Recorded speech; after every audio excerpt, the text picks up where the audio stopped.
Docteur Georges, peut-être que je peux me présenter parce que je dois être la seule inconnue de cette Ah réunion. oui, oui, oui. Du coup, bonjour et enchantée, je m'appelle Colline et j'étais étudiante à Sciences Po l'année dernière. J'ai suivi le cours du Docteur Georges sur les passes et ça m'a beaucoup intéressée. Et là, du coup, j'ai fini mes études et je prends un peu de temps avant de chercher un travail à temps complet, on va dire. Et du coup, je l'ai recontactée en septembre ou octobre pour savoir si je pouvais me rendre utile. Enfin voilà, c'était des sujets qui m'avaient beaucoup intéressée et elle m'a transmis le lien de cette réunion ainsi que des documents à lire. Voilà, donc Qu'est-ce qui vous intéresse? En bah, quelques mots, bien sûr. en gros, moi j'étais en politique publique à Sciences Po, en politique sociale, Mhm. et j'ai travaillé sur la précarité. J'étais en alternance l'année dernière. Et du coup, le lien entre santé et précarité m'intéresse Ouais. peut-être plus particulièrement. Et après, je ne suis pas du tout sûre de vouloir travailler dans ce secteur-là. C'est vraiment juste un intérêt marqué. Voilà. Donc, Ok. d'où ma présence ici, parmi vous. Ah, c'est formidable, Colline. Ta présence est très appréciée. Donc, pour cette deuxième session du collectif humain au cœur du soin, nous avons choisi d'aborder la question de l'importance des liens interhumains en santé et de façon plus globale dans la société, et l'impact important de la solitude sur la santé à la fois psychique et physique. Donc, d'emblée, nous parlons de la solitude comme la solitude qui n'est pas choisie, la solitude subie, celle qui génère de la souffrance. Et donc, nous verrons au cours de l'échange qu'il n'y a pas qu'une seule forme de solitude, mais plusieurs solitudes. Des solitudes qui sont souvent invisibles, parce que souvent on n'ose pas parler de ça, on peut en avoir honte, ou on ne sait pas à qui en parler. Et finalement, on se rend compte qu'il y a des solutions, et c'est ça aussi qu'on abordera au sein du collectif, des solutions qui peuvent être simples, comme simplement une écoute, une attention, une considération que chacun peut apporter aux autres. Et donc, ça sera aussi l'objet de ce qu'on va mettre en œuvre dans le cadre du collectif. C'est aussi de développer des solutions concrètes pour essayer de contrecarrer des problématiques de solitude, qu'elles soient, on va dire, individuelles, professionnelles ou institutionnelles.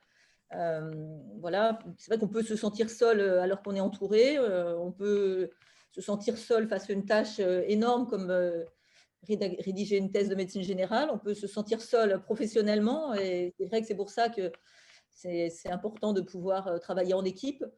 Et puis on peut se sentir seul aussi dans une institution, confronté à une hiérarchie ou des personnes qui sont difficiles, et parfois c'est difficile de s'en sortir individuellement. Donc d'où l'intérêt d'un collectif pour prendre du recul, pour partager les décisions, partager les difficultés, c'est déjà les alléger. Voilà, dans toutes ces situations, finalement, ce qui est important, c'est ce lien interhumain qui permet donc voilà, de soulager les difficultés, d'avoir un autre regard, de pouvoir faire un pas de côté. Et voilà, comme on a dit, comme on va le revoir, comme on disait, l'épidémie Covid a été aussi considérée, et elle est encore considérée comme une épidémie de solitude. Et finalement, comme c'est le cas des crises en général, cette crise en particulier, ça a simplement révélé des problématiques qui étaient sous-jacentes, et ça les a rendues visibles. Et finalement, ce qui a permis de voir cette crise, de révéler, c'est finalement ce besoin essentiel de lien interhumain qui devient criant, et qui simplement illustre la nécessité de liens interhumains pour que l'humain puisse s'épanouir. Voilà, donc on l'a vu chez les personnes âgées dans les EHPAD, ça a été bien décrit. Ça a été aussi décrit chez les étudiants qui se sont retrouvés très seuls dans des cours en visio. Et puis aussi dans beaucoup de professions qui ont été considérées comme parfois non essentielles, personnes au chômage qui perdaient parfois leur seul lien social, en particulier chez les personnes isolées. Donc, on a vu au travers de toutes ces situations qui sont très disparates que c'est un invariant de tous les humains, quel que soit leur âge, d'avoir un besoin crucial de liens interhumains. Donc, on verra dans nos lectures, mais ça a été bien décrit chez les enfants, en particulier dans l'exemple cité par Boris Cyrulnik dans les orphelinats en Roumanie, où les enfants étaient très bien nourris au sens une nourriture, une alimentation de qualité, mais la plupart dépérissaient parce qu'il leur manquait en fait cette nourriture affective qui est essentielle pour maintenir en vie. Voilà, donc finalement, tout ça illustre que les êtres humains ont besoin aussi de cette nourriture humaine, c'est-à-dire affective, émotionnelle, intellectuelle et spirituelle également. Voilà, donc ce sera tous les échanges que nous aurons aujourd'hui. Et donc à partir du travail de thèse de Socheta, qui a été interne à la PAS il y a un peu plus d'1 an, à la PAS de Saint-Louis. Et on va réfléchir au sujet de sa thèse qui place justement cette question au cœur de son travail de recherche. C'est cette question, est-ce que la solitude et l'isolement social sont assez pris en compte en médecine et en médecine générale en particulier? Et donc, au travers de son travail et de partage de réflexions sur différentes lectures, voilà, nous allons évoquer tout au long de cette session la place essentielle de l'humain et des liens interhumains dans la santé, dans la vie en général et dans la société de façon globale. Socheta. Donc, du coup, je m'appelle Socheta, je serai bientôt médecin généraliste et ma thèse porte sur la solitude, son impact sur la santé, mais c'est pour vraiment mettre en évidence l'importance des liens interhumains dans notre vie, dans la vie de tous les jours. Et c'était important pour moi de prendre un petit peu de recul en parlant sur le plan de l'évolution. En fait, l'espèce humaine fait partie des animaux dits grégaires, des animaux sociaux, puisqu'en fait, les êtres humains sont vraiment interdépendants entre eux. Une personne ne peut pas vivre ni survivre complètement seule. Les liens sont complètement dépendants. Donc, en fait, la solitude, elle a été décrite comme un signal d'alarme, en fait, parce que si la personne commence à se sentir seule, c'est qu'il y a un danger. Donc, la solitude va permettre d'être un signal de stress pour protéger la personne du danger qu'être isolée. Seulement, ce stress, s'il est aigu, il est bénéfique puisqu'il va pouvoir faire que la personne va réadapter ses comportements, c'est-à-dire aller rechercher le lien qui va être favorable à sa survie. Alors que si ce stress se chronicise, on va le voir plus tard, ça va être délétère pour sa survie, donc pour sa santé. La solitude, elle est un petit peu difficile peut-être à définir. Je n'ai pas trouvé de définition scientifique exacte, mais j'en ai trouvé une qui me paraissait importante. Il définissait ça comme une expérience subjective, négative, donc douloureuse, qui est issue d'un écart dans la perception de la personne entre la qualité et la quantité des relations qu'a une personne, donc l'expérience qu'elle en fait de ces relations, par rapport à ce qu'elle souhaiterait avoir, donc par rapport à ses attentes. Donc, il y a un décalage entre ses attentes et entre l'expérience qu'elle en fait. Donc, c'est vraiment une expérience subjective, c'est « je me sens seule ». Donc, comme on a dit, on peut se sentir seul, même si on est entouré, on peut se sentir seul en étant seul. Il y a une échelle qui s'appelle le UCLA Loneliness Scale qui permet d'évaluer en fait cette solitude. Et j'ai trouvé que dans cette échelle-là, il y avait 4 dimensions qui étaient rapportées. Il y avait cette dimension-là de je me sens seule ou abandonnée ou exclue, contre se sentir avec les autres, en compagnie des autres, qui est importante. Il y avait aussi l'autre dimension qui était celle de la sécurité, c'est que je peux compter sur quelqu'un, c'est cette confiance-là qu'on peut avoir sur l'autre. Et réciproquement, c'est je compte pour quelqu'un aux yeux des autres. Donc ça, c'est l'importance de l'existence aux yeux des autres. On me connaît, on me comprend. Et la 4e dimension, c'est la dimension de je fais partie d'un tout, je fais partie d'une communauté avec laquelle je partage les mêmes valeurs, les mêmes intérêts. Donc il y avait vraiment ces 4 dimensions-là qui pouvaient définir cette notion un peu complexe de la solitude ou au contraire des liens sociaux de qualité. Donc finalement, c'est que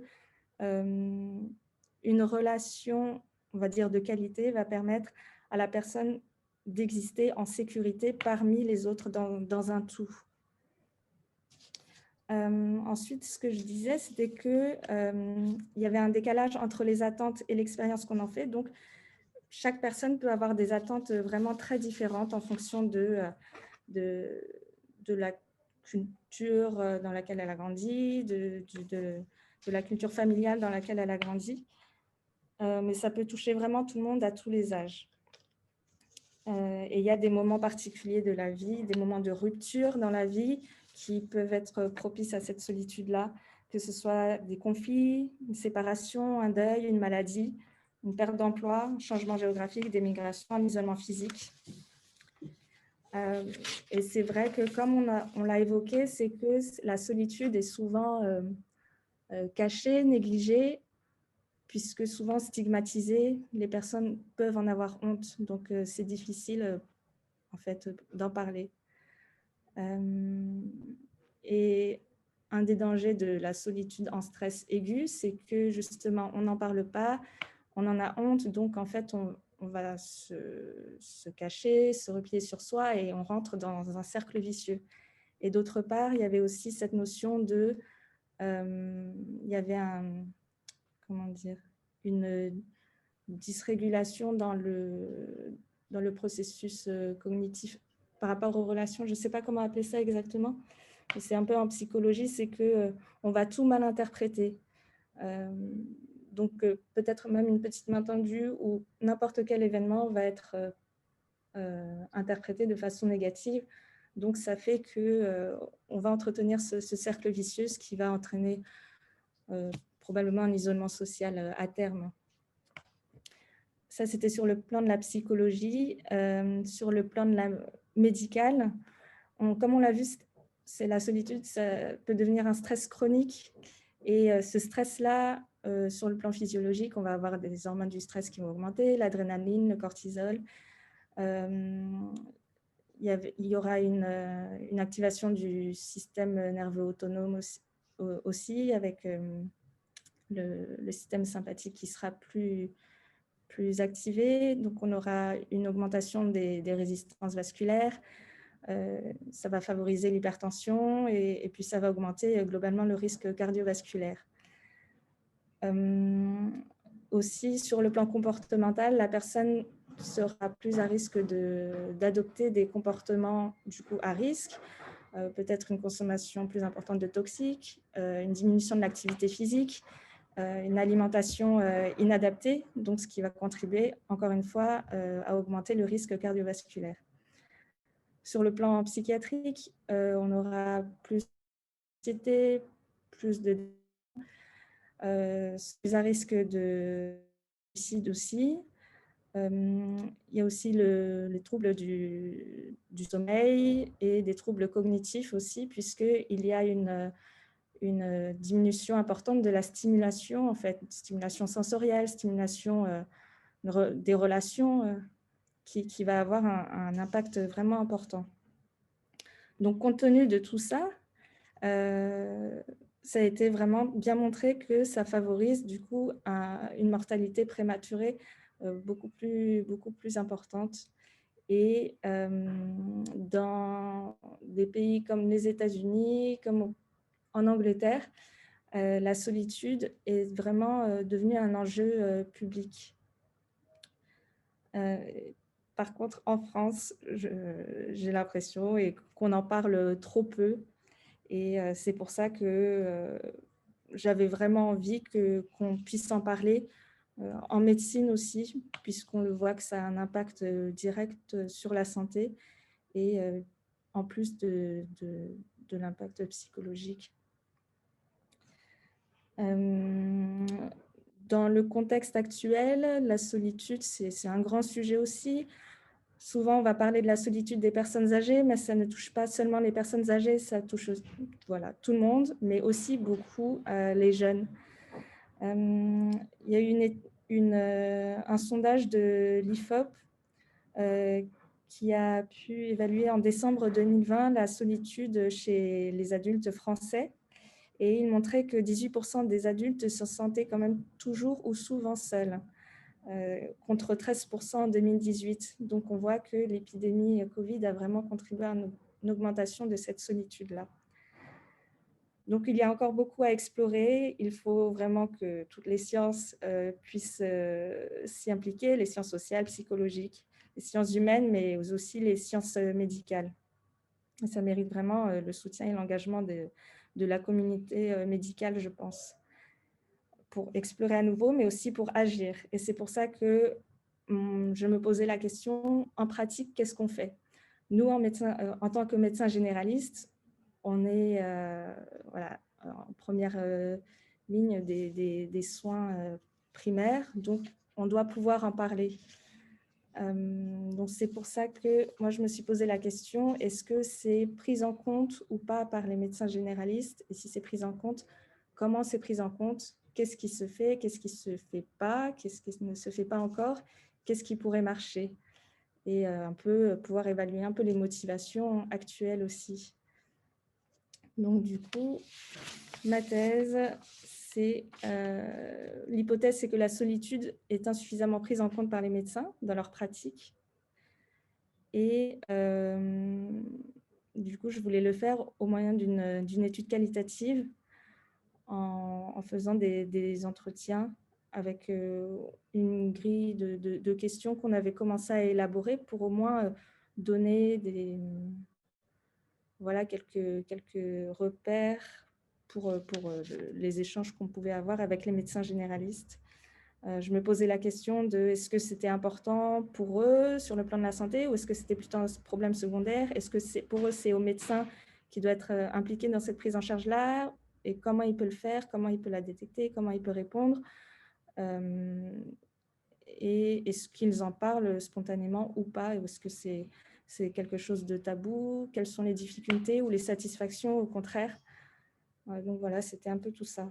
C'est vraiment un sujet passionnant et c'est vrai qu'on a l'impression que c'est une vraie problématique en santé et avec évidemment des données scientifiques, oui. On va reparler. Et pourtant, voilà, c'est un sujet qui n'est pas vraiment considéré par les médecins. Peut-être en effet, une des raisons, c'est parce qu'on ne sait pas vraiment que faire de ce que vont nous livrer les patients. Mais potentiellement, il y a quand même des solutions, des propositions, des mises en relation. Enfin, voilà. Mais déjà, ce qui me paraît important, c'est cette prise de conscience de tout ça et de l'importance des liens interhumains en lien avec la santé.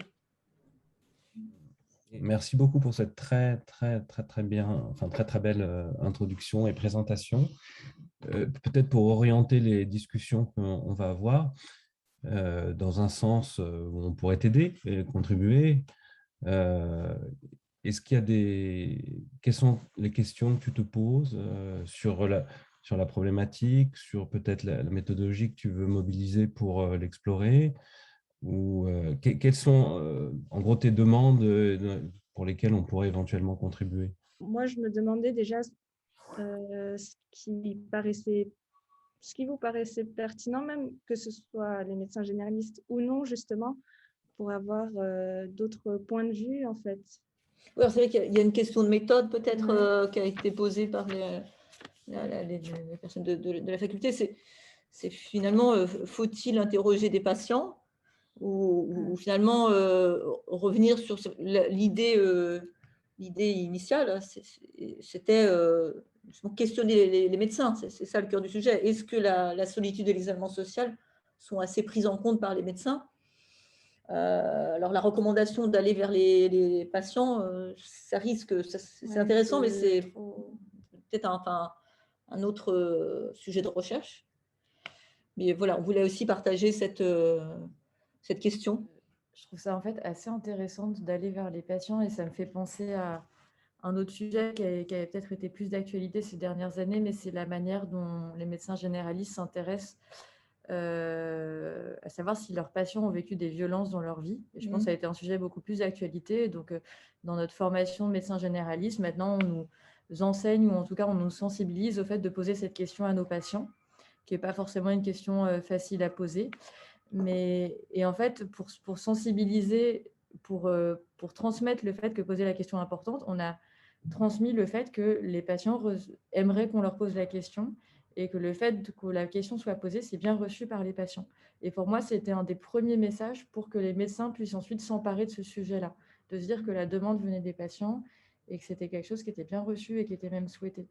Et du coup, je trouve que l'idée d'aller interroger les patients sur, en fait, est-ce qu'ils ont envie qu'on leur demande s'ils se sentent seuls, est-ce qu'ils pensent eux-mêmes que ça a un impact sur la santé ou pas? Je trouve ça assez intéressant comme introduction, parce que je pense que c'est comme ça qu'on pourra sensibiliser les médecins au sujet.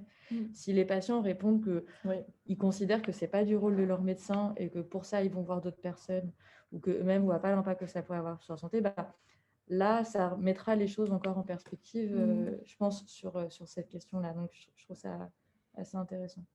Alors moi, c'est plus peut-être une réflexion à partir de là, et ça me plaît bien là l'exemple des violences subies et de la question à poser. Mais je le relie au fait que quand on a posé la question de façon normale pour soi-même, mais aussi pour les autres, on a envie de dire, maintenant qu'on a ouvert cette petite boîte de Pandore, qu'on a posé la question, que la question est bien reçue, que va-t-il se passer, que faire? Alors déjà, il y a effectivement un problème de responsabilité individuelle, il va être là, un peu comme dit Lévinas, hein, il faut être face au visage de l'autre, c'est pas je vous adresse à quelqu'un et je m'occupe plus de rien, non, il y a quelque chose qui a de cet engagement personnel, et je crois que c'est pour ça que j'ai écrit tant de temps, enfin je sais pas où ailleurs, peu importe, mais que souvent les choses passent par un travail sur soi, pour chacun des médecins ou des soignants, c'est pas si anodin, et c'est pour ça que quelquefois l'idée d'une formation comme quelque chose qui est purement théorique, qui suffirait, j'ai beaucoup de mal à y croire dès qu'on rentre dans ces choses-là. C'est ma première réflexion. La deuxième, c'est que, peut-être très lié, hein, c'est comme une sorte de petite continuité, là j'ai griffonné des petites choses en écoutant Sochiata. C'est que effectivement, on ne va pas répondre tout seul. Dans ce que faire, ça va tout de suite amener sur moi, voilà ce que je peux vous proposer, ce que j'en sais, ce que j'entends, etc. Mais d'autres aussi que je connais, avec qui je travaille, peuvent aussi aider. Et du coup, ça m'amène tout de suite à élargir sur cette notion en fait, de la notion de travail en équipe avec une vision, moi, ça fait très longtemps que j'ai une vision très extensive de l'équipe, justement, cette idée d'un noyau à la fois petit, mais qui s'élargit en fonction du besoin, et donc ces besoins de concertation et de coopération. Alors, effectivement, je crois que pour briser la solitude, pour répondre à ces problèmes, il faut effectivement ne pas être tout seul. Il faut répondre en s'engageant, parce que j'ai commencé par ça, et puis travailler avec d'autres. Et du coup, après j'arrêterai parce que j'ai déjà été un peu long, mais je pense que je vois tout de suite où on constate souvent les uns et les autres deux obstacles. Il y en a un qui, je pense, est en train de sauter, mais à ma génération, c'était fréquent. Je suis septuagénaire, donc je suis très très vieux. Et donc, à ma génération, je pense que les médecins généralistes avaient survalorisé le travail individuel et leur engagement individuel. C'est mon patient, je donne beaucoup à mon patient, quelquefois il donnait effectivement trop, mais effectivement, il y avait souvent d'ailleurs beaucoup de frustration chez ces médecins parce que tout seul, ils ne pouvaient pas. Effectivement, s'il y a des besoins sociaux à côté des besoins techniques, effectivement, le médecin généraliste tout seul, il va être vite dépassé ou désemparé. Et donc, on va retomber sur cette notion que pour briser la solitude, autant là, presque à égalité pour le soignant comme pour le soigné, effectivement, on ne va pas faire tout seul. Et le deuxième truc qui, par contre, est le dernier truc que je dis là, mais qui est très, très actuel, c'est que si quelquefois on a une vision trop brutale, trop raide d'une militance, d'une conviction, on se coupe des autres et du coup, on va rater le but qui est de briser de la solitude. Si on est trop rudement féministe, trop rudement sur le rejet des discriminations, trop rudement dans ces choses-là, un prix à payer de cette conviction très, très fortement affirmée, c'est de se couper d'autres qui sont soit pas sur cette ligne-là, soit simplement plus nuancés sur ces lignes-là.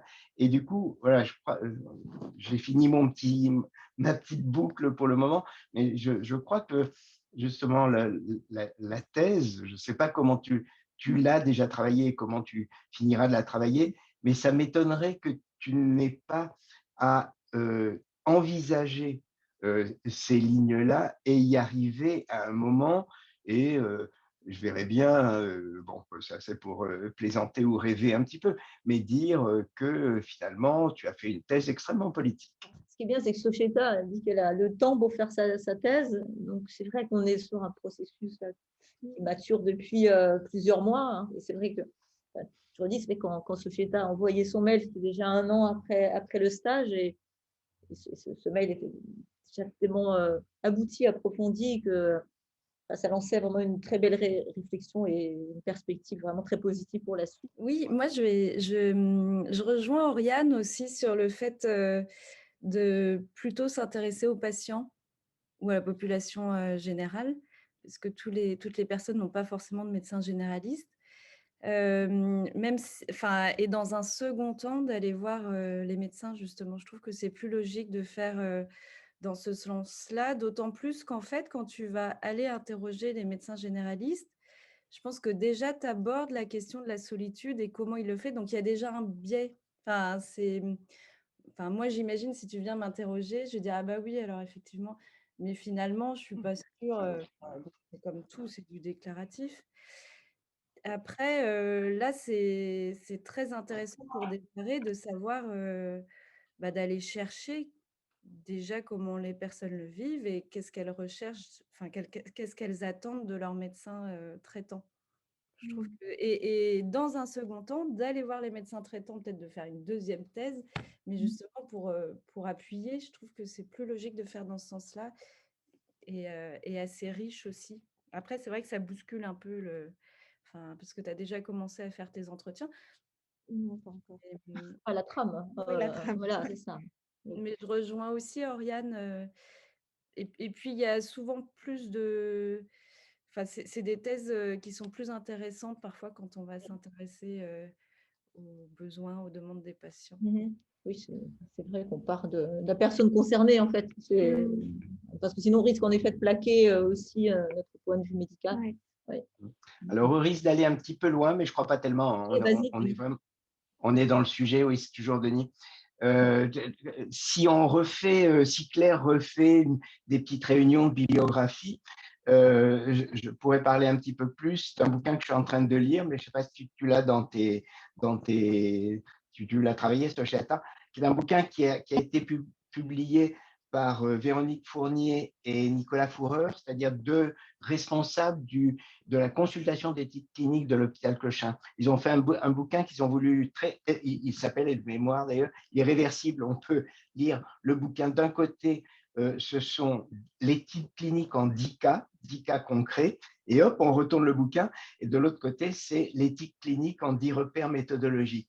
Et j'en parle là parce que effectivement, quand il raconte un petit peu ce que c'est qu'une démarche d'étude clinique, c'est mettre plein de gens autour de la table pour réfléchir sur un sujet qui aurait tout pour opposer un peu frontalement des convictions ou des douleurs ou des solitudes, justement. Les solitudes de chacun, on voit très souvent ça, hein, effectivement, en gériatrie, la solitude du patient et de sa famille qui trouve qu'on le maltraite, et d'un autre côté, une solitude de soignant qui dit mais je fais ce que je peux et ça va jamais assez, et en plus je me fais engueuler, ça va pas du tout cette histoire.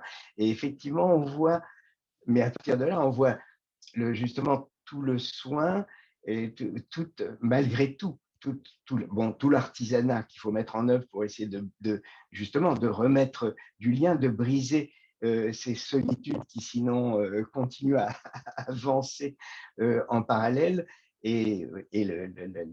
Voilà, le fait que c'est une tâche complexe et qu'il faut en même temps aborder avec humilité parce qu'on n'y arrive jamais complètement, bien sûr. Peut-être pour alimenter, parce que justement, l'idée de cette session, c'est un petit peu un mixte entre l'idée du projet accompagnement des internes autour de leur thèse, avec l'idée justement l'idée collective qu'on a déjà mise en œuvre à la PAS, en particulier avec Mathilde, c'est-à-dire dans ces situations, on est quand même un peu seul quand on est interne face à un gros travail, et alors même s'il y a des tuteurs, etc., ça peut être assez désespérant par moment, l'immensité de la tâche. Et même en tant que directeur, directrice de thèse, c'est aussi, on se sent un peu seul, aussi, avec un accompagnement qui est parfois difficile. C'est vrai qu'à un moment donné, on se perd dans l'immensité, dans tout ce qu'il y a à faire. Et on a justement travaillé sur cette approche collaborative, une sorte de triangulation, et ça, c'est très bénéfique. Donc, c'est cet angle-là de l'accompagnement aux thèses de médecine, donc voilà, de cette dimension collective. Et puis, c'est vrai que l'autre temps là, de cet échange, c'est de lancer les forums de partage de lecture et de réflexion. Et donc, en effet, au travers de ce travail de thèse, il y a plusieurs lectures qui sont vraiment très inspirantes. Peut-être, alors c'est vrai qu'il y avait deux livres tout particulièrement. Ça, c'est Société qui nous l'avait recommandé, Together, de Vivek Murthy. Et puis ce livre Loneliness aussi. Peut-être que tu peux nous dire peut-être rapidement des points saillants que tu en as tirés et qu'on les partage. Je ne les ai pas sous les yeux. Là. Le livre Together de Dr Vivek Murthy, qui est en fait l'administrateur en santé publique aux États-Unis. Encore actuellement, il était déjà sous Obama et là à nouveau sous le président Biden, qui a vraiment fait un gros travail autour de la solitude, donc loneliness en anglais, et qui en a fait une affaire de santé publique. Donc, en fait, il a repris aussi les travaux de John Cacioppo, qui est un psychologue aux États-Unis et aussi docteur en neurosciences sociales.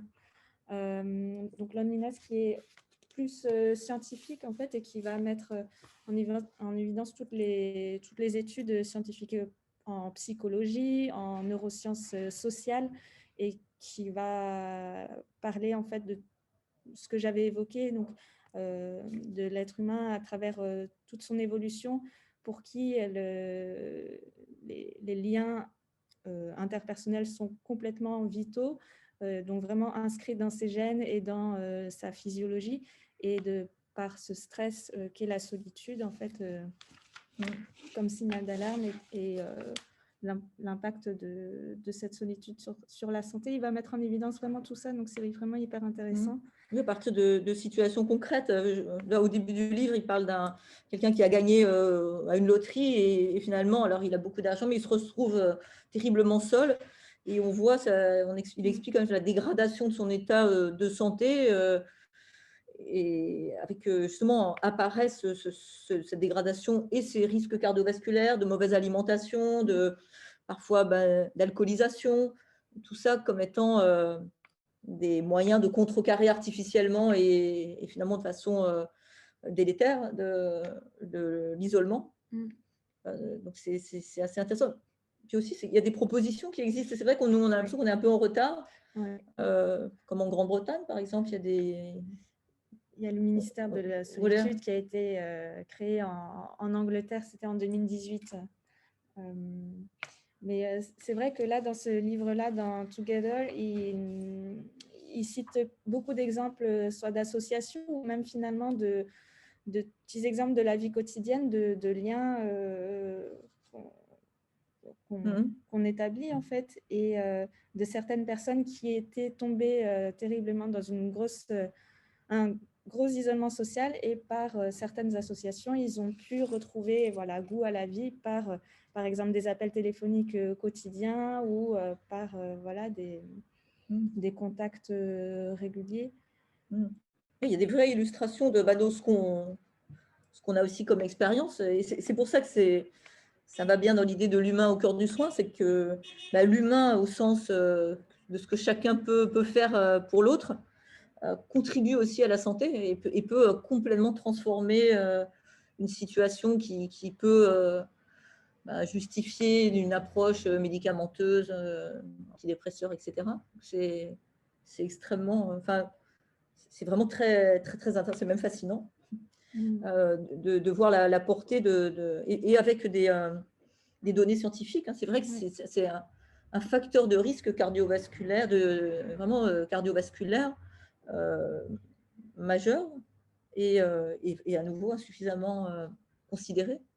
On avait aussi lu cet ouvrage qu'on avait recommandé, qui est assez simple. C'est Socheta aussi qui nous avait trouvé un article dans Le Temps. Et c'est vrai, Boris Cyrulnik, on connaît bien ses travaux autour de la résilience du CARE, mais ça illustre vraiment, c'est un dialogue entre Xavier Emmanuelli et Boris Cyrulnik.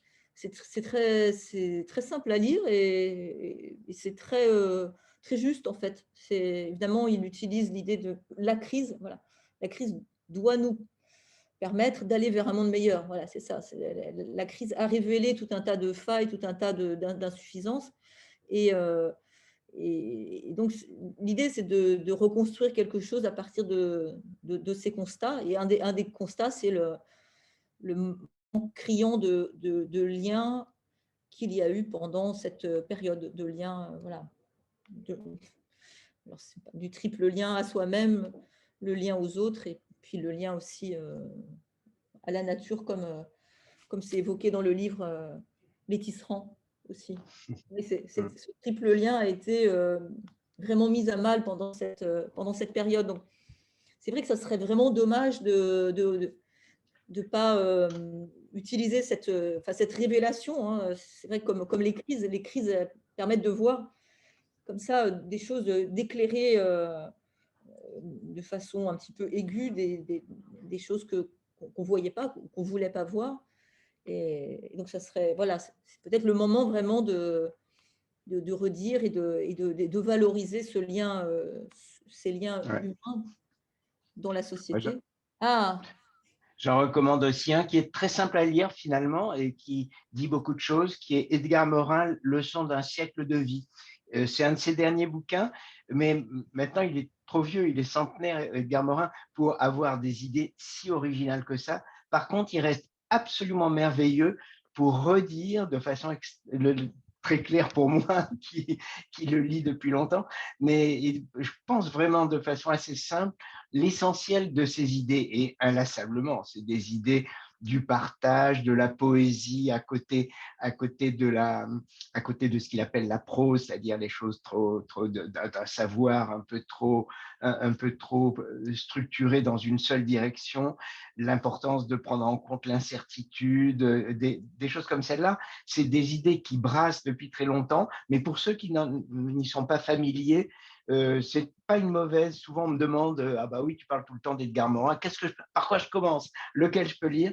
Celui-là, il est pas si mal. Il est pas à la fois pas très gros et il reprend vraiment beaucoup de ses idées. Et je crois qu'on est pareil. Hein, on est tout à fait dans le sujet, quoi, sur comment on fait pour briser la solitude, hein, quand même. Mais du coup, toutes ces lectures et surtout ta présentation aussi, Socheta, qui était vraiment très, très bien faite et très intéressante, ça montre la pertinence de ta thèse. De toute façon, que ce soit que tu ailles voir les médecins ou que tu ailles voir les patients, je pense que ça, c'est un gros, gros travail que tu as fait et qui va encore s'enrichir au fur et à mesure de tes lectures. Mais pour le coup, ça montre bien la pertinence de ta question de recherche. Et après, est-ce que toi, tu voudrais justement faire quelque chose plutôt article ou est-ce que justement, tu as la place pour faire une grosse première partie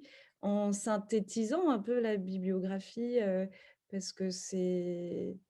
Enfin, ça pourrait, ouais, ça pourrait vraiment être assez riche. Et puis après, on va partir sur soit aller voir les médecins, soit aller voir les patients. De toute façon, les deux seront très intéressants. Mais c'est vrai que cette grosse première partie, elle est passionnante et peut-être aussi parce que, en tout cas, dans notre formation initiale de médecin généraliste, c'est pas quelque chose dont on est le plus sensibilisé. Oui. Et voilà. Après, c'est vrai que peut-être il faut se recentrer, comme c'est une thèse de médecine générale, sur qu'est-ce que enfin, sous quel angle tu vas aller les interviewer, en fait. Parce que c'est vrai que pour le coup, c'est tellement large qu'on peut, on peut se noyer dans toutes les informations que tu vas recueillir. Et peut-être, voilà, enfin, après ce gros travail de recenser un peu tout ce que tu lis sur la solitude, peut-être se recentrer sur qu'est-ce que tu attends, qu'est-ce que tu vas rechercher et est-ce que c'est faisable? Parce qu'il y a la pertinence, donc ça, Oui. c'est fait et après, il y a la faisabilité. Est-ce que ce sera un travail adapté pour une thèse? Il faut quand même faire un choix. C'est vrai que jusqu'à maintenant, mais ça peut changer. Sucheta avait fait une grille d'entretien. Quels éléments vous semblent importants à recueillir dans le mode de vie? Comment prenez-vous en compte le sentiment de solitude de vos patients? Comment prenez-vous en charge les patients qui expriment ce sentiment de solitude? Les patients chez qui vous avez détecté une situation de solitude, comment évaluez-vous l'impact de votre prise en charge? Comment vivez-vous ce type de situation? D'après vous, quels éléments peuvent impacter la solitude? Avez-vous des choses à ajouter? C'est vrai que c'était orienté sur les médecins. C'est vrai qu'on a envie d'avoir le focus patient, mais là, on a une question de méthode quand même. Mais après, c'est vrai que c'est plus logique de s'intéresser aux Oui. patients au début, sachant que voilà, en médecine, en France, franchement, j'ai rien. Pour l'instant, je n'ai rien trouvé. Donc, pour commencer, peut-être que c'est vrai que ce serait plus logique de commencer par les patients. Puis voilà, on ne peut pas tout faire en une thèse, donc choisir quoi. Et puis, tu peux partir du constat que toi, dans ta formation, en tout cas, tu n'as pas eu le sentiment d'avoir été très sensibilisé à ces questions. Et c'est quand tu as été en exercice que tes questions sont apparues aussi. Ça peut être un moyen de sous-entendre que c'est pas un thème. Alors après, peut-être qu'avec la crise aussi, ça va évoluer, comme tu dis, Claire. Enfin, il y a eu beaucoup de choses. Comme à un moment, les violences, le sujet des violences conjugales, ça a un peu explosé, notamment avec MeToo, mais même un peu avant, ça avait déjà. C'était des questions on était un peu plus sensibilisés dans notre formation. Peut-être que là, avec la crise et notamment la solitude, ça va un peu plus. Oui, je peux proposer encore deux choses.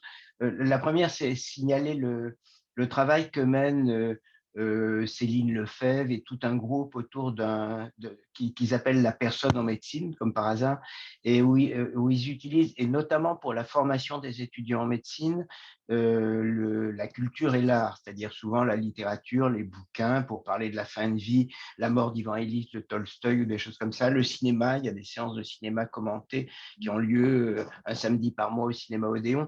Et tout ça s'inscrit en fait dans cette démarche-là, dans la démarche de dire que la formation d'un étudiant en médecine, c'est le former justement à des dimensions techniques, mais à des dimensions humaines qui souvent sont sous-estimées, et que la formation à ces dimensions humaines, elle ne peut pas passer que par des cours théoriques, puisqu'il faut mobiliser la sensibilité de l'étudiant ou de l'étudiante. Et donc, quelquefois, ses propres failles, ses propres souffrances, sa propre expérience de vie, mais sans que ce soit non plus trop douloureux, trop violent. Donc, il faut effectivement trouver des points d'atténuation, et souvent, justement, la culture, les bouquins aident à ça. Et là aussi, je rajoute un bouquin qui, pour moi, est totalement essentiel pour la bibliographie, qui est Le Petit Prince de Saint-Exupéry. Parce que c'est absolument impossible pour moi. Enfin, pour moi, justement, c'est pour ça que quand je parle très, très souvent de la poésie, je ne suis pas poète moi-même, malheureusement, mais je suis juste amateur. Mais effectivement, la poésie de Saint-Exupéry fait très, très bien percevoir la solitude de ce petit prince et comment son lien avec le narrateur et avec le renard donne des leçons, et comment il retrouve sa responsabilité pour la rose qui est dans cette planète. Et en même temps, via cette histoire qui pourrait paraître évidemment très simple ou enfantine, enfin, je fais partie de ceux qui pensent qu'on arrive à réellement un essentiel. Une des fiertés de ma vie, c'est quand je suis devenu chef de service et que j'ai fait mon premier discours devant mon équipe, je leur ai lu Le Petit Prince et l'idée, qu'est-ce que signifie apprivoiser? Cela signifie créer des liens, etc. Je pourrais vous le réciter toute la page, mais je m'arrête là. Renaud, d'un point de vue de la méthode, toi qui es chercheur. D'un point de vue de la méthode, mais tout a un peu été dit. Je pense que maintenant, c'est bien. Tu as été dans une première phase où tu as exploré un peu et on te donne d'autres suggestions pour explorer un peu ce qui existe et ce qui se dit. Mais maintenant, bon, il faut vraiment que tu recentres ta thèse sur un sujet particulier et qu'ensuite la méthodologie que tu vas déployer soit évidemment adaptée. Mais bien sûr, tu ne vas pas pouvoir embrasser toutes les problématiques qui sont intriquées les unes aux autres. Évidemment, quand on tire un fil, on a envie de tirer tous les fils, mais là, pour ta thèse, alors je ne sais pas en médecine, mais bon, j'imagine que c'est encore plus court qu'une thèse de 3-4 ans. Il faut vraiment que tu cibles la problématique qui t'intéresse et puis que, voilà, à mon avis, c'est là maintenant le travail que tu as à faire, c'est de dire, OK, voilà, quelle est la problématique? Est-ce que c'est la façon dont les médecins peuvent détecter la solitude de leurs patients pour leur proposer des choses adaptées? Est-ce que c'est les attentes des patients? En parler alors, je ne sais pas, enfin, moi, j'ai aucune idée, mais c'est vraiment le travail qu'il faut que tu fasses, là, c'est de te poser une question précise et de développer la méthodologie pour y répondre. Voilà. Après, juste un commentaire, moi je suis, c'est aussi l'une des raisons d'être de notre collectif, mais plus je suis au contact de médecins, pas que généralistes, plus je suis halluciné par leur... c'est Frédéric Pierru qui dit très bien ça dans Soigner l'humain, enfin je ne sais plus son article, où il dit c'est Claude Bernard qui a gagné contre Canguilhem. Claude Bernard qui était en France, hein, réductionniste et positiviste. Donc, on étudie tel organe, et puis il y a la vérité du fonctionnement de l'organe qui est indépendant de l'observateur, etc. Et qui a gagné contre Canguilhem, qui lui est subjectiviste et holiste. Et c'est exact. Alors, je ne vais pas tu pourras aller chercher du côté de Benassayac sur la singularité du vivant. Il y a beaucoup de choses sur la solitude, mais ce n'est pas à peine de t'embrouiller. Enfin, pas t'embrouiller, mais de rajouter du truc. Mais c'est juste pour Benassayac, lui, parle de double contrainte. Il dit toutes nos cellules, nos organes, enfin les éléments qui nous constituent obéissent à la contrainte de leur fonctionnement, qui est complexe, des processus physico-chimiques qui les constituent, etc. Mais ce n'est pas la seule contrainte. Il y a aussi et c'est pour ça qu'il parle de double contrainte, c'est-à-dire nos cellules, nos organes, etc., obéissent à la contrainte liée au fait qu'ils sont dans un individu pris dans son unité. Hein, c'est-à-dire que, par exemple, un organe, il a sa propre complexité, première contrainte. Deuxième contrainte, il appartient à un individu qui a son unité, double contrainte. Hein, c'est ça le holisme de Canguilhem. Et dit autrement, c'est qu'on est des corps phénoménologiques, c'est-à-dire qu'on est porteur de sens et d'intentionnalité. Et donc, ce qui apparaît comme du bon sens, l'engagement de nos corps, nos relations aux autres, etc., nos expériences influent sur notre santé. Enfin, le dire, c'est un truisme. Et mon expérience concrète est que peu de médecins le prennent sérieusement en compte. Hein. Voilà. Donc, tout ça pour dire que tes travaux s'inscrivent parfaitement dans ce qu'on essaye d'explorer, nous, dans l'humain au cœur du soin. Et voilà, moi, s'il y a l'opportunité, j'aimerais bien que tu nous fasses des présentations dès lors que tu vois, par exemple, quand tu auras défini ta problématique, enfin d'avancement de tes travaux pour qu'on puisse plus t'aider. C'est vrai que c'est absolument passionnant tout ça. C'est vrai qu'on part, enfin, tous. Et puis à nouveau, c'est vrai qu'à la passe, on est au cœur de tous ces questionnements. Enfin, c'est vrai qu'avec nos situations qui sont complexes, qui ne rentrent pas dans les cases. on est obligé d'être dans ces réflexions, sinon c'est vrai que ça n'a aucun sens, pas au sens que ça n'a pas de sens, au sens du sense-making, des organisations de haute fiabilité. Enfin, c'est vrai que si on voit qu'un petit bout de la problématique, on ne voit pas tous les déterminants qui impactent. Là, par exemple, hier, on nous a raconté une histoire d'une patiente qui avait une hypertension artérielle très sévère, 20 de systolique, et on l'a envoyée, elle a fait une semaine d'hôpital de jour, et elle est sortie avec un traitement qu'elle avait déjà eu, qu'elle ne supportait pas, en fait, un inhibiteur calcique, mais elle ne l'a pas pris puisqu'elle savait qu'elle ne le supportait pas. Donc, en fait, elle a fait une semaine d'hospitalisation pour un résultat. Bon, elle a réussi à en prendre la moitié de la dose, mais finalement, elle n'était pas contrôlée au point de vue de sa tension. Et finalement, c'était parce qu'on n'avait vu qu'une partie de la problématique. On avait plaqué la vision sans avoir cette… Et encore, elle avait été chercher ses médicaments et elle en avait pris un petit peu. Mais c'est vrai qu'on se rend compte que cette réflexion de contextualiser, d'aller solliciter le point de vue du patient, c'est évident, et pourtant, c'est insuffisamment fait, on va dire. Une autre lecture qu'on m'a recommandée, j'ai commencé seulement à le lire, mais bon, certainement, beaucoup connaissent Joël de Renet. Le macroscope, ça date de 1975, et c'est très, très contemporain. Ce qui est très intéressant. Joël de Renet, il était d'abord chimiste, ensuite il était biologiste, ensuite informaticien, et c'est un plaidoyer pour l'approche systémique de la complexité, la nécessité de réunir des disciplines pour comprendre la complexité du monde. Voilà, il oppose la vision, la causalité linéaire, les approches plus classiques analytiques, où A donne B, et finalement, dans la complexité, on est il n'y a pas d'interrelation si simple, et donc on est obligé d'envisager tous les liens qui existent.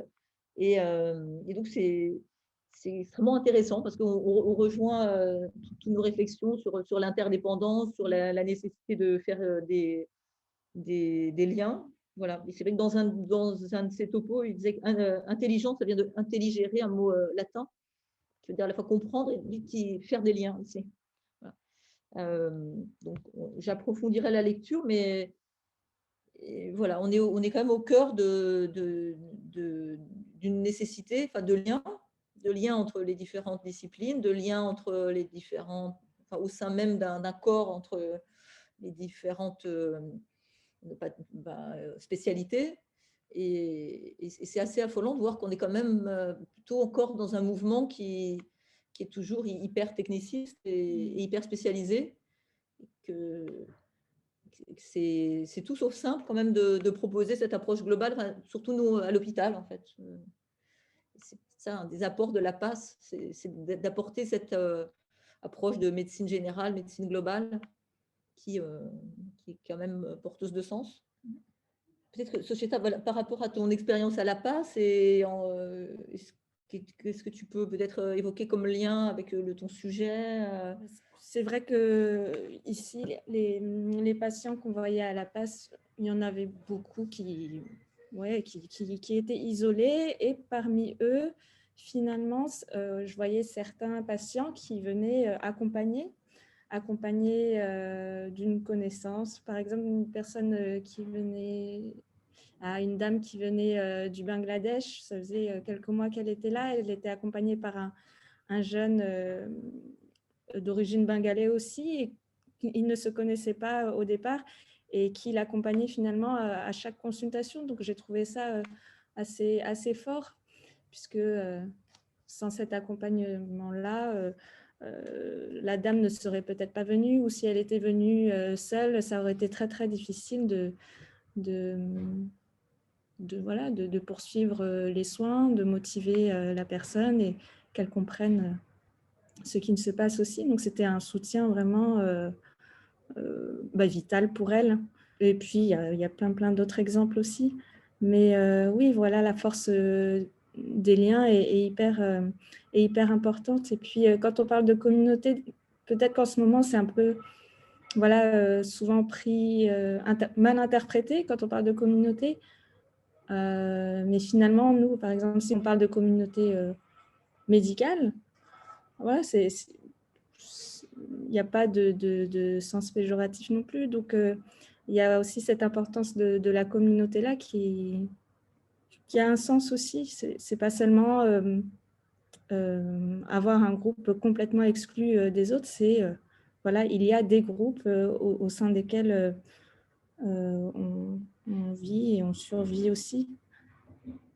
Oui, moi j'avais une question pour Sochoueta concernant son travail de thèse et aussi au niveau de sa formation. Est-ce que ça a été aussi l'occasion d'interroger le premier lien interhumain qui est entre le médecin, ou la médecin et son patient? Parce que c'est vrai que les médecins généralistes ont longtemps été des médecins de famille, mais ce n'est pas forcément le cas, ou en tout cas plus tout au long de la vie des personnes, parce qu'elles se déplacent, elles changent d'endroit. Est-ce que justement le lien évolue? Est-ce que ça a été l'occasion, voilà, d'apporter une réflexion sur le rôle et le statut du médecin général? Oui, complètement. Je pense qu'indirectement, ça faisait partie aussi des réflexions, le fait de poser les questions aux médecins généralistes. Moi, je n'ai pas encore commencé les entretiens, mais j'imaginais en fait qu'on parle aussi de ce lien-là.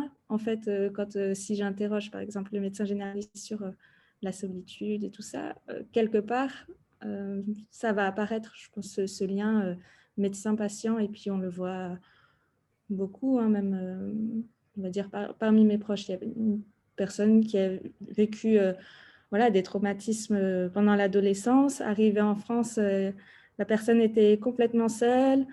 Et finalement, il a rencontré un médecin psychiatre qui l'a suivi tout au long de sa vie jusqu'à son départ en retraite. Et puis encore maintenant, après son départ en retraite, voilà, le lien se perpétue. Et il y a encore des échanges par téléphone ou par mail. Bon, ça, c'est un lien particulier, mais voilà, il y avait une solitude très douloureuse initiale. Et finalement, ce lien médecin-patient a été très, très, très déterminant pour la résilience de cette personne-là. Et donc voilà, pour moi, c'est essentiel. Effectivement, je rejoins une réflexion qui a été faite il y a quelques minutes disant que tu devrais faire un choix chez Atta, c'est évident. Si c'était moi ou si j'étais ton directeur de thèse, je crois que j'aurais engagé plus dans la dimension politique de la thèse que dans sa dimension psychologique. C'est-à-dire, à la dernière journée sur les PASS qu'a organisé Claire, il y a eu, je crois, une réflexion de Claude Vallot qui disait, mais finalement, quand on observe un peu comme un sociologue ce qui se passe au niveau de la PASS de Saint-Louis, on voit que lorsque Claire, en traitant certains cas avec son équipe, enlève une épine du pied, tant pour l'administration que pour les soignants, ça va, elle est acceptée, voire félicitée. Mais dès que Claire essaye de sortir de ce rôle-là, elle essaye de dire, mais attendez, ce qu'on a fait, il y a une méthode, je vais vous expliquer la méthode, et cette méthode pourrait voir sa place élargie. À ce moment-là, Claire subit la passe de Saint-Louis, hein, pour pas trop personnaliser, parce que c'est Claire et c'est au-delà d'elle-même, au-delà de sa personne, quelque chose de significatif au plan sociologique. À ce moment-là, elle subit un double rejet, un rejet de l'administration qui dit elle nous casse les pieds, elle veut toucher à des équilibres trop délicats, elle fait l'éléphant dans le magasin de porcelaine et elle insupporte les soignants qui, justement, comme ça a été dit, ont passé beaucoup de leur vie à être des cartésiens et surtout pas des kanguilémiens, là, et de surtout pas accepter d'élargir leur champ de vision et qui donc trouvent insupportable et rejette Claire, je rejette cette vision-là. C'est ça que j'appelle la dimension politique. Je crois que c'est ça. Pour moi, il n'y a pas d'ailleurs de solution complète. Il faut accepter l'idée petites équipes, l'idée d'artisanat, parce que l'idée de pouvoir faire changer avec ses petits bras toute des dimensions sociologiques, ça c'est le colibri qui, au-delà de faire sa petite partie, pensait qu'il va éteindre l'incendie avec sa petite goutte d'eau du bec. Non, donc il faut rester, à mon avis, un petit peu raisonnable et réaliste. Mais c'est quand même ça, ça n'empêche pas d'être raisonnable et réaliste, n'empêche pas, bien au contraire, de comprendre ce qui se joue. Et après, on revient un petit peu à une échelle jouable, y compris l'échelle individuelle, ce soutien, cette histoire magnifique dont tu parles, ce Sheata, de quelqu'un qui va être accompagné sur une vie entière et voilà, et avec un lien qui se brise jamais. Mais voilà, moi j'arrive pas à séparer les deux, mais bon, ça c'est facile pour moi justement, enfin, pour plein de raisons. Oui, alors certains d'entre vous me connaissent pas, hein, donc Eric, je suis pilote de ligne et je suis membre de l'association Facteurs humains en santé. L'idée quand j'entends un peu les réflexions là, et je rebondis sur ce qui vient d'être dit, c'est je pense qu'il y a peut-être un intérêt à élargir sur la compétence et la fiabilité. C'est-à-dire que il y a une compétence au niveau des médecins qui va être probablement intéressante à développer. On est dans le facteur humain et quelque part, quand on sait voilà comment fonctionnent les passes et à quel point c'est difficile de l'inscrire justement dans un grand système, c'est peut-être en développant des compétences liées à la solitude et au travail seul qu'il y a des choses à faire. Je pense, parce que je travaillais dessus hier, on me posait la question de savoir comment gérer la sous-charge de travail lorsqu'on est tout seul sur son poste de travail. Et en fait, il y a des études qui ont été faites. Alors, les plus connues sont en Australie sur le pilote seul à bord, et sont aussi au Royaume-Uni dans les trains sur le conducteur seul dans son cockpit, dans son habitacle. Et on donne aujourd'hui des compétences intéressantes, je trouve, à ces travailleurs, en leur permettant d'identifier ce que c'est que le travail seul à bord, avec des algorithmes, par exemple. Est-ce qu'ils sont tout seuls pendant plus d'une heure? Est-ce qu'ils ont la possibilité de demander de l'aide? Est-ce qu'ils ont la possibilité de… Enfin, il y a un algorithme, et à la fin qui conclut par « vous êtes un travailleur solitaire ». Et une fois qu'on a développé cet algorithme, il y a des conséquences sur le travail, sur la performance dans un premier temps, sur la sécurité, mais aussi sur la santé. Et donc, il y a tout un travail qui est fait sur les conséquences émotionnelles, les conséquences psychologiques, les conséquences en termes de prise de décision. Voilà, il y a peut-être quelque chose à aller creuser par là. En même temps, j'entends bien Renaud, qui est un peu le spécialiste de la méthode, qui dit attention à pas trop aller chercher trop loin et à rester centré sur un sujet simple et clair. Hein. Mais voilà, c'est juste une perspective un peu différente. C'est vrai que c'est un sujet dont on avait parlé avec Sylvie Zucca, qui est psychiatre à la PAS. C'est vrai qu'on a participé à beaucoup de groupes de travail et tout ça, y compris au ministère, sur la question psychiatrie, migration, psychiatrie, précarité. Et il y a une certaine vision des choses un petit peu théorique qui serait, on va multiplier les endroits, on va envoyer les patients dans une cellule qui serait de l'ethnopsie, etc. Mais, ou un CMP. Mais c'est vrai que le psychiatre qui est en exercice individuel, c'est aussi un être humain et qui se retrouve confronté à des situations extrêmement lourdes, comme nous, on a à la PAS, des récits de torture, etc. Et finalement, d'être à plusieurs, ça a vraiment une vertu, comme on l'a vu à la fois, voilà, c'est équipe, donc pour le patient, c'est thérapeutique en soi d'être au sein d'une prise en charge au sein d'une équipe de plusieurs personnes. Et pour nous, les soignants, c'est aussi extrêmement bénéfique en termes de qualité de vie au travail, en termes de faciliter l'acceptation de ces situations en les partageant, en interagissant.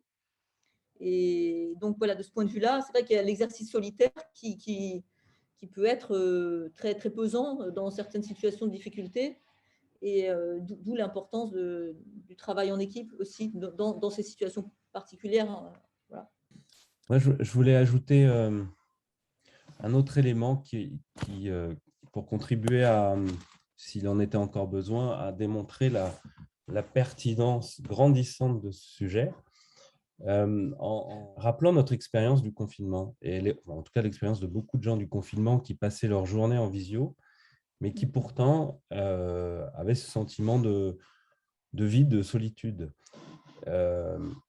malgré être en lien, encore une fois, en visio avec la Terre entière. La raison est simple, enfin, est simple. Une des raisons, c'est que les liens passent par les corps, par des corps qui sont en présence. Et c'est ce que l'expérience du confinement a fait réaliser à beaucoup de gens, c'est que c'est cette nécessité d'être en présence, que le lien passe par les corps. Et une fois qu'on a dit ça, si on regarde la tendance générale vers laquelle on est amené, en particulier via la digitalisation du monde, la digitalisation du monde, c'est le déploiement de toutes ces techniques qui discrétisent le monde en unité d'information. Et donc, qui nous déconnecte de nos corps, hein. L'utilisation de tous ces outils, de la visio, du téléphone, de tout ce que vous voulez, tout ça contribue à nous déconnecter de nos corps, à nous déterritorialiser même, c'est-à-dire nous arracher un territoire. Regardez, c'est les délocalisations. Donc, la tendance générale de la société, pensez au projet post-organique, hein, c'est-à-dire toutes ces recherches qui ont pour horizon commun de dépasser les contraintes des corps. Hein. On est dans une époque dont le tropisme est vraiment l'arrachement des contraintes des corps. Voilà. Et donc l'appauvrissement des liens. Voilà. Donc, je vais vous donner juste un tout petit exemple pour illustrer ça. Parce que bon, je travaille donc beaucoup dans une maternité sur la thématique du vécu de l'accouchement. 99% des femmes vivent leur travail avec leur téléphone sur le ventre. Le bébé arrive, ça je l'ai vu, et puis tout le monde me le témoigne, mais je l'ai vu, il n'y a pas de rencontre véritablement. Le bébé arrive, on le met sur le ventre et on prend une photo et on est en FaceTime avec la famille pour le montrer, etc. Mais, alors que, voilà, c'est un exemple, mais donc les gens, ils vivent la vie pour la montrer, ils ne vivent pas la vie, puis ensuite, s'ils veulent la montrer, ils la montrent. Non, donc, il y a cette espèce de déconnexion de cette intimité qu'on a avec son corps, et donc l'appauvrissement des liens, et donc un problème de santé publique clair et qui va être grandissant dans les années à venir. Oui, complètement. La présence des corps, voilà, des fois, même si on a les yeux fermés, des fois, on a l'impression de sentir la présence de quelqu'un à côté. Ça, on le remarquait des fois avec des gens de ma famille. Mais rien que, oui, le toucher, c'est hyper important. On le voyait dans les EHPAD ou dans plusieurs services où les patients étaient en manque de contact complètement. Et finalement, les aides-soignantes, les infirmières sont vraiment ces vecteurs-là de contact humain qui est vraiment complètement vital, puisque comme vous le dites, dès la naissance, le premier contact, ça va être ce pot à pot-là. Il y avait Arte aussi qui avait diffusé une émission sur le toucher, et le toucher qui a cette propriété vraiment apaisante, puisqu'après, on va sécréter des hormones vraiment de détente. Donc tout ça, c'est vraiment hyper important.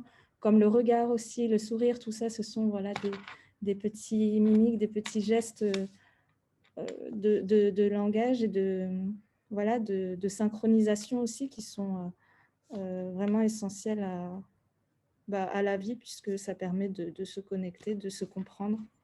Enfin, oui, c'est hyper… Pas de téléconsultation, hein, si on veut détecter la solitude chez un patient. Oui, c'est ça, c'est ce qu'on disait l'autre jour avec Marie-Sylvie, toutes les visios. Donc maintenant, on tend à avoir certaines, des visios, mais quand même du présentiel. Où à l'extrême, ces cabines là, qui se substituent. C'est vrai que c'est totalement insuffisant et ça répond de façon très, très parcellaire à des problématiques. Mais cette question de la déconnexion, c'est vrai, connexion, déconnexion, elle est majeure parce que ça fait le lien avec le lien, quoi. Enfin, la connexion avec soi-même, c'est la base pour être en connexion avec les autres et avec le reste de façon plus large. Donc, mais si on perd cette connexion avec soi-même, là, on risque d'être justement happés par cette technique, enfin, et alors justement, le vrai enjeu, c'est d'utiliser la technique pour justement nous détacher de ces tâches où finalement on aura moins de valeur ajoutée. Hein. Par exemple, apprendre des listes de connaissances, enfin, les logiciels sont beaucoup plus efficaces. Ou même, je sais pas, on discutait de ces questions de traduction avec les étudiants. C'est vrai que maintenant, sur la dernière version apparemment du iPhone, on peut traduire automatiquement, même un texte, il se traduit automatiquement, et on peut le retranscrire comme ça oralement, mais ça n'a aucunement la pertinence, la valeur d'un humain qui va interagir dans une médiation, dans une traduction. Donc, c'est vrai que derrière tout ça, il y a cet enjeu de ne pas être dépassé, de ne pas être rattrapé par cette technique. Et bon, comme on disait, hein, qui fait évoluer certaines capacités qu'on a en nous. Hein. Tu disais sur les GPS qui vont dégrader, finalement, faire évoluer cette capacité de se repérer, repérage temporo-spatial. Et puis, tout est comme ça, même d'un point de vue physique, toutes les trottinettes électriques, il y a une évolution physique aussi. Enfin, donc c'est vrai que c'est un vrai enjeu d'utiliser la technique, la technologie, tout en revalorisant la dimension humaine. Et les choses subtiles, là, je ne sais pas si vous connaissez sans doute d'ailleurs, le travail qui a été mené par Claire Hopper, qui est une violoncelliste qui a travaillé longtemps, pendant des années et des années, dans le service de soins palliatifs s'occupant, enfin, de gériatrie de Jean-Marie Gomas à l'hôpital Sainte-Périne.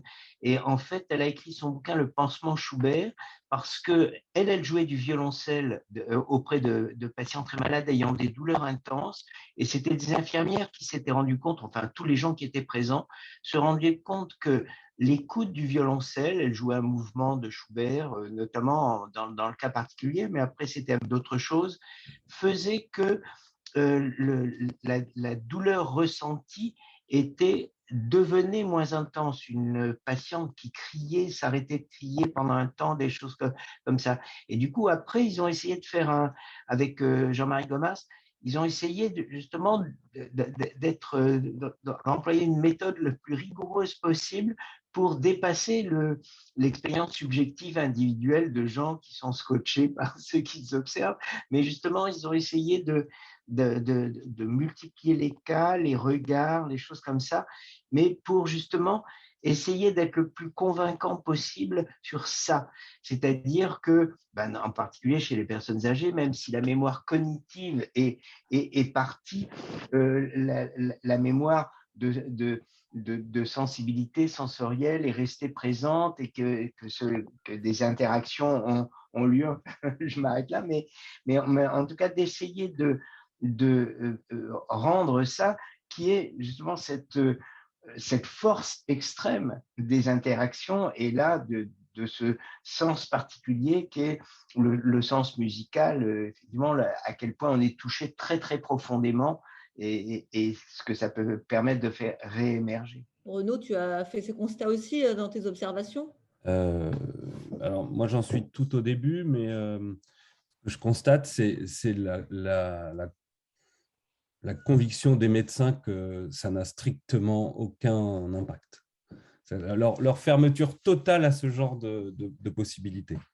Et alors les sages-femmes, évidemment, elles ont une expérience beaucoup plus concrète des choses et on a avis différent. Mais je n'aurais pas d'exemple à donner là concrètement qui ressemble à ça.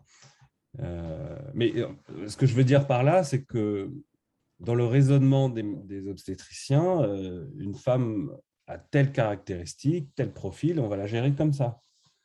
Hein, voilà. Et donc, elle est assignée à ses caractéristiques, quoi. Il y a tellement d'expériences,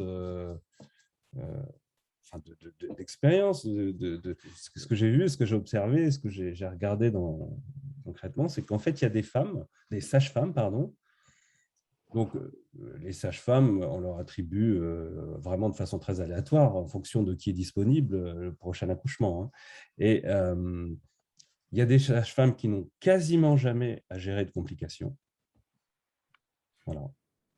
Alors que pour les autres, ça arrive beaucoup plus souvent. Et ça, je l'ai vérifié dans les chiffres. Et donc, il y a une... Bon, alors, la seule hypothèse que j'ai pour l'instant, c'est la qualité de la relation qu'elles ont avec les femmes, forcément. Il n'y a que ça. Si vous avez d'autres hypothèses à me souffler, dites-les moi. Parce que l'attribution des parturientes est totalement aléatoire. Donc, je ne vois pas d'autres hypothèses à faire. Mais ce que je veux dire, c'est que la qualité de cette relation ait un impact sur l'issue est une idée totalement étrangère aux médecins avec qui je travaille. Ouais. Mais effectivement, c'est ça, pour moi, la découverte principale, finalement. Il y a très longtemps, j'avais été frappé par l'histoire suivante. C'était un travail qui se faisait sur des lépreux au Sénégal qui pouvaient avoir une réaction. Ces réactions lépreuses, c'est de la fièvre, des douleurs, enfin, c'est des choses objectives très intenses. Et le même travail avait été pris par 2 médecins militaires dans un cadre de coopération. Le premier médecin faisait son boulot, donc il avait sa liste de questions, donc il posait la question aux gens, etc., il répondait, etc. Et puis, le deuxième médecin posait les mêmes questions, mais s'intéresser aux gens de plus près, disait alors ça va comment la famille, les choses comme ça, et accompagner beaucoup plus. Et en résultat des courses, on avait vu quelque temps après, lorsque les 2 médecins étaient partis, qu'il y avait beaucoup moins de réactions lépreuses ou qu'elles étaient beaucoup moins intenses dans le groupe accompagné que dans le groupe du médecin un peu raide qui faisait son boulot. Et j'avais trouvé évidemment que c'est une anecdote parmi d'autres, mais qui est très illustrante parce que je dirais comme toi, qu'est-ce qui a pu intervenir d'autre que ça, que ce facteur-là? C'était les mêmes femmes, la même population, etc. Mathilde? Oui, Renaud. Alors, pour quelques hypothèses, déjà, quels sont les types de complications? Est-ce que c'est pendant l'accouchement ou en postpartum? Non, c'est extraction ou césarienne, les 2 grands types de problèmes. Ah oui, d'accord, ok. Parce que du coup, après, je me disais, qui va détecter les complications, en fait? Mais si c'est césarienne... Non, c'est jusqu'à ce que l'enfant naisse, quoi, dont on parle là. D'accord. Oui, alors, bon, après, il y a aussi l'hypothèse du chat noir, hein, non, on parle beaucoup de ça en médecine, mais c'est vrai que parfois, il y a des gens qui ont des gardes, ils ne sont jamais appelés, et il y en a d'autres, ils sont très souvent appelés. Non, mais après, effectivement, je pense que ça peut jouer clairement la relation, c'est évident. Et puis, il y a d'autres déterminants qui vont jouer, hein, sur lesquels on n'a pas forcément de... Enfin, il y a des personnes plus à risque aussi, donc il faudrait corréler, enfin, regarder un peu entre guillemets, le profil, mais... oui, il y a en obstétrique, il y a quand même certaines personnes qui vont être plus à risque de faire des complications aussi. Mais certainement que le lien, ça c'est fondamental, et même pour l'après, pour comment la personne a vécu son accouchement et comment il va y avoir des complications ou pas par la suite. Ça c'est... Moi, non, mais bien sûr, après, il faudrait regarder concrètement ces personnes qui ont eu moins de complications malgré l'attribution aléatoire des femmes. Bien qu'elle ait été aléatoire, il faudrait regarder dans le détail si elles n'ont pas eu que finalement, par hasard, des cas plus simples. Mais je voudrais rebondir sur ce que disait Denis. On en revient toujours à finalement ces 2 types de rapports au monde qui sont fonctionnés ou existés. Dans fonctionner, on est le médecin qui déroule le protocole, etc.